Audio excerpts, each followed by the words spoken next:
She seemed like she was having a hard time fitting in. I don't remember many people asking them to hang out. She took the breakup really hard.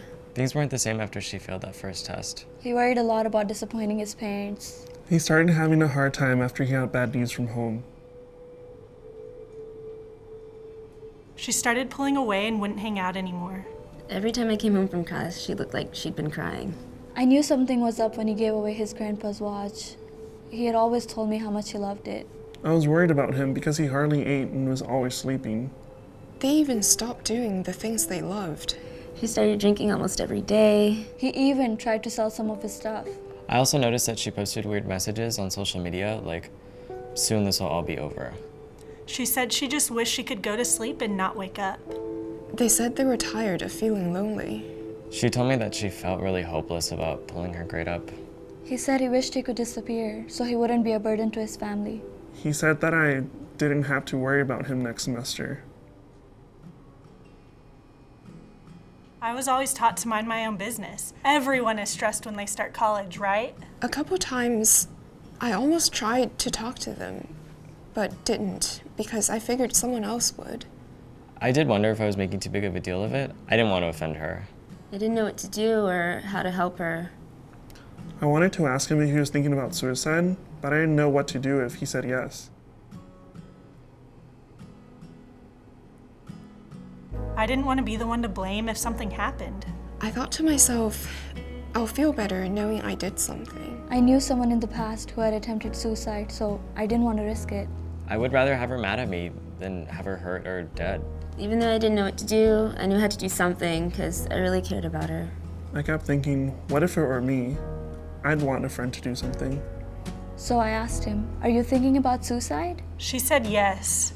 So I called the crisis line and got advice on how to help. So I hugged her and said I'm sorry and offered to spend the afternoon with her so we could talk. So I shared that I had problems in the past, and I asked if he was comfortable talking to a counselor.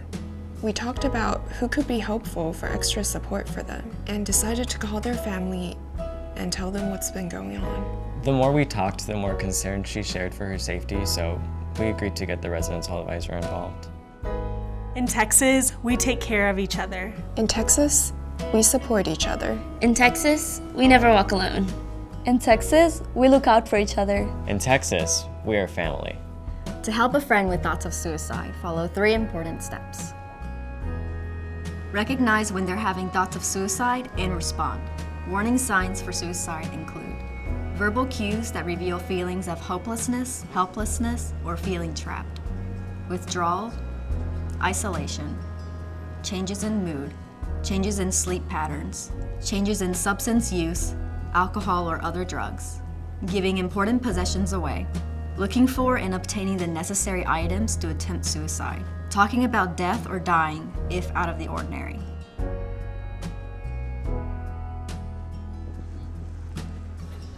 Take action and reach out directly or get others involved who can help. Ask directly about suicide.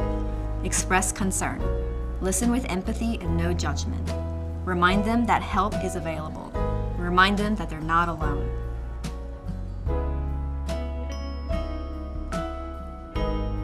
Make a referral to a supportive resource like a mental health professional or other campus or community resources. In Texas, we're all in this together.